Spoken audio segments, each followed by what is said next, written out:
Hey guys, this is Carlos Handal, and this is our new podcast, Handling Real Estate. I'm here with Marisa. You say hi, Marisa? Hello. We're just introducing ourselves.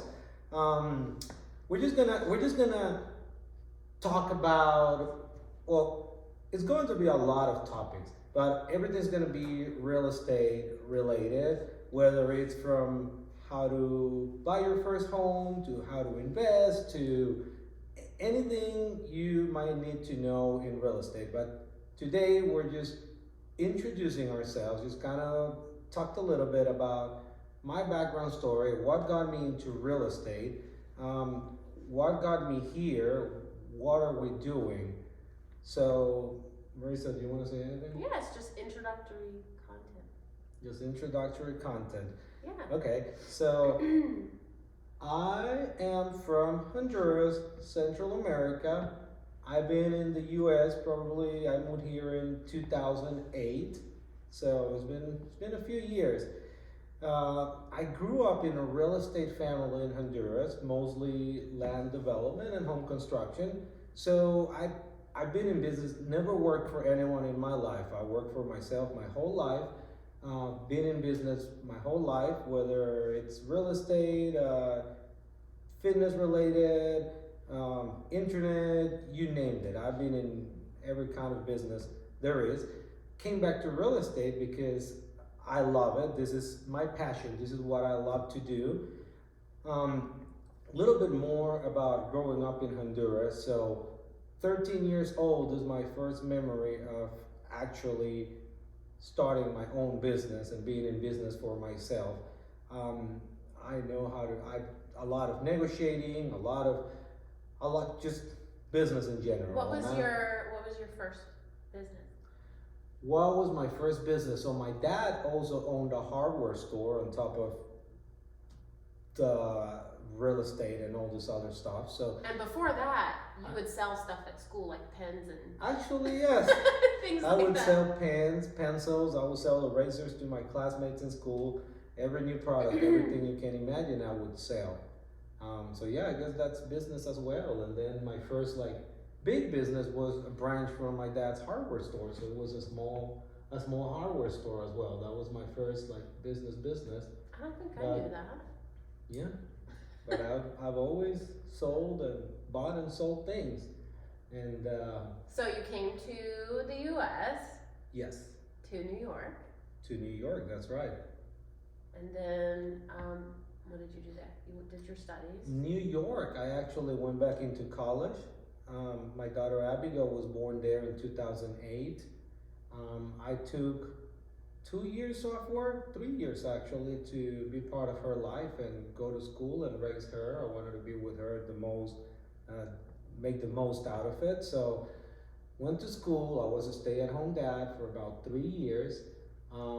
Two of those in New York, then ended up in little Greenville, South Carolina in 2010.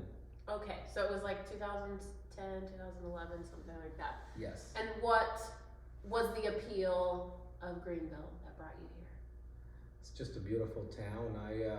And I'm gonna say the good and the bad. I remember driving from New York without ever being here, and driving the outskirts of Spartanburg, and thinking, just seeing cows and horses, and thinking, what am I doing here? I've always been a city boy. Because you rented a place like sight unseen, and you just did some Google searches and That's figured right. out this was where you wanted to be. So you were already like with the moving truck and everything, right? Yes, I You've was. never been here before. Never been here before. Greenville always popped every Google search. Greenville was always one of the top three in the list for, especially for raising my daughter, for starting a family.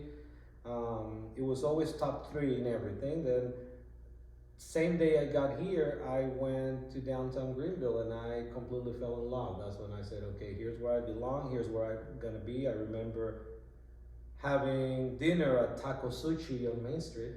Yeah. Yeah, which is still there So years they later. got you. They got you with the downtown. They reeled you in.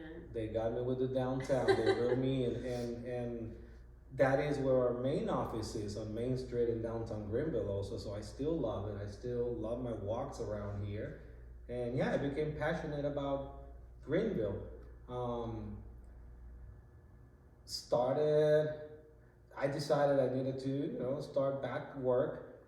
I sold my businesses in Honduras. I had, most of you won't even know what is this, and I won't get into the whole detail, but cafe internets, like internet coffee shops, and yeah, they have them all over Europe and Latin America, but I won't get into that right now, but sold them all, and with that, I bought a franchise, a gym here in Greenville, had it for 5 years, I believe. Well, first, let's talk about how you got your sports medicine license and then you tried to work for other gyms Oh yeah, I lasted as a one personal day. trainer. I lasted one day and hated it. They 'Cause told someone him tried that to- he had to do something. Someone told me I had to clean something, and I walked out. So And that's how you've always been. Like when you tried to go to military school, some guy told you had to clean his boots, and you walked that's out. right. My dad had enrolled me in military school, and first we hadn't even started classes. We were doing like whatever it's called, camp or something. And one of the older guys told me I had to clean his boots, and same thing. I'm not gonna say what I told him, but I walked out of there, and I did not do military You called your school. dad, and he came and got you. That's right. Because your dad always comes through for you. He's always So- supported me. Yes.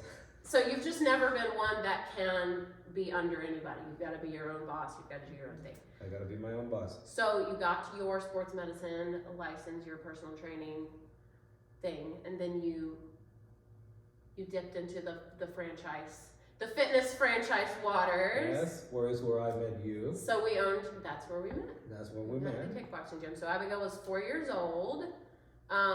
He hired me to take care of her because he was That's right. kind of running the business with his daughter, needed help with her. So You wouldn't even That's- look at me.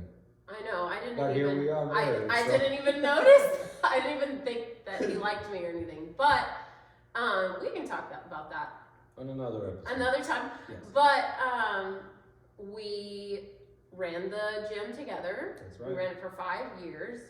We had just the best community of members. We're still well connected with most of those people, and we loved it. It was really an incredible 5 years, but it wasn't lucrative for us. Like, it paid the bills. It was fine, but we weren't thriving by any means. And if anything, at some moments, I think we were actually suffering That's right. because it was inconsistent, and we had to be there all the time. It was like we were married to it. So all holidays, we had great people on staff, but you still have to be there. You still have to be running things all the time. I would be teaching with the flu, like throwing up in the bathroom during class, running back out there on my microphone, still teaching. Like, you just have to be there all the time. Same with That's Carlos. right. And at some point, because Carlos was always saying, I need to get back into real estate. I need to get back into real estate. And there was a huge amount of risk associated with that because that would pull him even more out of the gym. So I would have to run the place the whole time. Yes. And he kept saying he wanted to do it. So I told him, I was like, at this point, we don't have anything to lose. Like, we can't keep doing this and expecting it to do better. Like, and there's something to be said about when you align yourself with an energy of receiving something into your life. You have to just say yes and align yourself with that, and then things work out in your favor. But you just have to have the boldness to say, like, yes, this is for us. And we didn't just, so I got my real estate license. Yes, Marisa had to take care of everything, house, gym, while I was taking my classes, doing it. Kids. Once I got licensed, we don't believe in doing things halfway, so we jumped heads on. So we decided to get rid of the gym 100% and just, Our lease was up. We had a Yeah. 5-year lease. Our Yeah. lease was coming up, and we jumped heads on into real estate. yeah, it was time to move on. First year was just a few months of the year left, so I don't remember how many houses I sold the first year, but it was just part of the year, probably 3 months of the year. Second year, that was my first full year, It was 2018. 2018, went really hard into it. I remember selling 13 houses, and I thought, wow, that was that.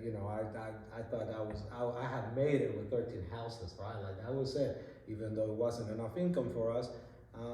Next year, it went up to a little bit over double, probably I believe 27 or 29 houses. 2020. 2019. Yeah. Then by the end of 2019, I said, Lord, this is still not enough. And I remember wanting to quit. Remember in November, December 2019? Yeah. I said, I need to do something else. This is not enough. 27 houses, 29, whatever it was, wasn't enough income still for us. So Marisa convinced me to stay put, keep on working hard, keep on moving forward. Long story short, the next year that went from 27 or 29 houses to 53 houses, 53 houses in 1 year sold, to whatever, kept on growing to like over 60 houses last year. So it's been a good journey. It's been an incredible journey. So we just wanted to share all that with you today, and kind of for you guys to kind of know where we come from and what's been our journey. And from there, worked of course with hundreds of clients, known so many people, built great relationships. A lot of them become our friends.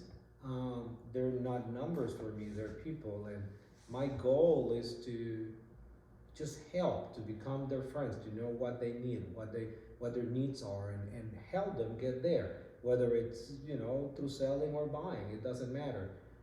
But it's been a great journey. It's been great to meet people. It's been great to. It's just been a great journey, right? It's just been, yeah. It's just So been what good. would you say your philosophy is behind your success? My philosophy behind my success. I just treat everyone the way I would have liked to be treated if I was buying. So I actually did buy before meeting Marisa. I bought my first home in Greenville. And I remember I didn't know what I was doing here, because it's just very different than real estate in Latin America. And I feel like I got screwed because no one explained anything. I just sign here, sign there, give me this much money. And I bought the house not even knowing what I was getting into. So I decided I don't want anyone to go through that. So my philosophy, just honesty, treat everyone the way I would have liked to be treated. I just, that's it basically. So I know a lot of realtors, they follow coaches, books, they go through like a step system, they go to seminars, they do forums, they're in an office group where they go to all these things. Like, has that worked for you, or what has been your method for building your business? It has not, and I've tried a little bit of coaching and go into this kind of stuff, and it's just not for me. What's worked for me is being myself, following my intuition, following what I believe is right, and I don't follow steps. I know it's just gonna sound crazy, but I don't really read books either. I do listen to some podcasts. A lot of podcasts. I don't read books, but I don't follow any steps. I'm just myself, and I just know within me that I just keep on growing, and I just keep on helping people. That's all. Yeah. So. Yeah. And you kind of are a yes man. You say yes to I any am kind a of yes man. opportunity. Sometimes to a fault. Today, I don't know when you'll be listening to the podcast, but today it's a Sunday.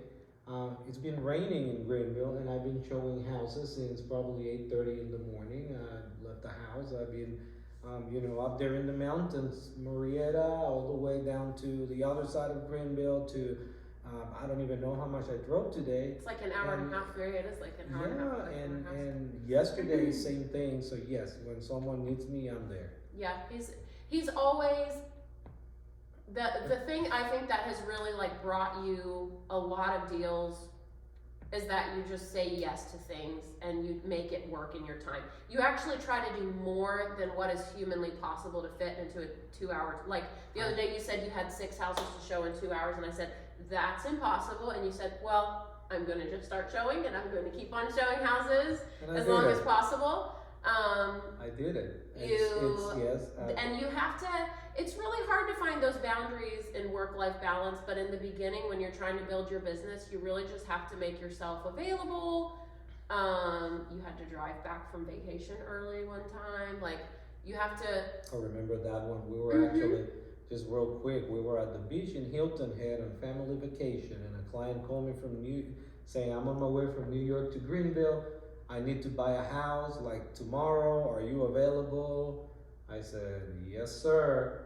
Drove, drove 4 hours from Hilton Head to I left Hilton Head at 9 p.m. so I could have dinner with the kids before leaving. Got to Greenville, I don't remember, 1 a.m., something like that. Slept, woke up at 8 a.m. to go show him houses all day, had him under contract by 4:30 p.m. and drove back to the beach that same night. But it was like a $6,000 paycheck, so it was Yes. worth it. Was For worth me, it was worth it at the time. Um, I do have boundaries though, and my family and my kids will always come first no matter what, and my clients know it. And I do not work with people who do not respect. When I always, most of the time I say yes, but they know that if for any reason I say, I can't, then they need to respect that. And if they're not willing to respect my boundaries, then they are not the right person for me to work with. And so I get to meet people first because I always tell everyone I want you to like me and I need to like you as well. Like it's almost like we're getting married, biggest transaction of their lives. So yeah. Well, and you've dropped everything for us before, like when there's emergencies or just yes. when we need you. So I have canceled appointments when my family needs me. Yes. Yeah. And I will do it over and over again. And you've gotten better at setting professional boundaries over the years. Yes. But sure. I will always make sure my clients get taken care of. And if I'm not available, I have someone that's going to be available. But I triple book myself sometimes. And people call me, can you do this at this time? Sure, yes. And then I look at the calendar and then I figure out how am I going to do it. Mm-hmm. I don't look at the calendar and schedule by the calendar. I say, yes, we're going to do it. And I figure out a way to do it. I think one of the biggest things is just putting yourself into alignment with the energy of receiving. Instead of saying, like, if you are always in a mindset of lack, you're always going to lack. But when you put yourself in a mindset of receiving, you will always be receiving and having everything that you need coming into your life. So that's kind of been his mindset of, I've got all these leads coming in and I've got right. more to do, and let me just make space and make it happen. And whenever you make space for it, it comes into your life. That's and I think right. that's the important thing. And because it's easy to sit there when you haven't had the phone ring in a few days and be like, oh, it's just dying down, like the energy's dead, like it's not, I don't have any deals, I don't have any contracts. And you can't like allow yourself That's right. to sit in alignment with that, because then that will become your reality. That's right. There's always business to go around. There's always work. There's always something coming and going. You're completely right about that. When I want to, good thing about being your own boss, when you want to slow down, you can slow down. When you want to pick up the pace, you pick up the pace. I usually pick up the pace all the time, but yeah, that's just me. Let's introduce everyone to our family. Okay. Tell them about our kids. Okay, we got my terrible kids. I love them with all my heart, but they drive me crazy. They're free spirits. Free spirits. Abigail, the light of my eyes and my biggest headache. She's 14 now. She's 14. Carlos, obviously named after me. Little Carlos, Carlitos. Carlos is 8 years old. He's my best friend, literally. He goes to work with me all the time. He's just great. Then we have a 2-year-old Nasri who tries to set the house on fire every day. We just try to keep him alive. He's he was our 2020 baby. 2020 baby. He was born at home actually. We had him at home with the midwife. And he has blonde curls. He looks like a little baby doll. Blonde curls. He looks like a baby doll. Yes. And then we have Odin. Odin just turned 2 days ago. Yeah, on the 20th. And yes, and that's our little smiley baby. Our little gaggle of children. So that's our family. We do have a dog also. Yeah.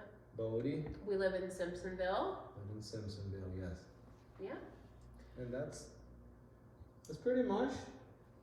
Well, that kind of paints everyone a picture of you and your work ethic and Yeah, your philosophy. we'll be doing more of this. Again, talking everything real estate. And I think we have next, new home buyer. New home buyers, first time home buyers, the next one. I work a lot with first time home buyers, and that's a passion of mine. So yes, I work a lot of new construction and first time home buyers. So yeah, that's what we got coming next, first time home buyer. But you've worked with a little bit of everybody, and you have everything. like English and Spanish. Yes, that's right. I'm fully New home bilingual buyers, also. tons of new construction, Yes. investors, Everything, yes. relocations, a little bit of everything. Like by now, I think you've kind of seen it all. That's so, right. That's right. Yeah. Well, we're looking forward to getting in your head and learning more about how your brain works. Definitely. All right. Well, thanks for listening. Thanks for listening, guys.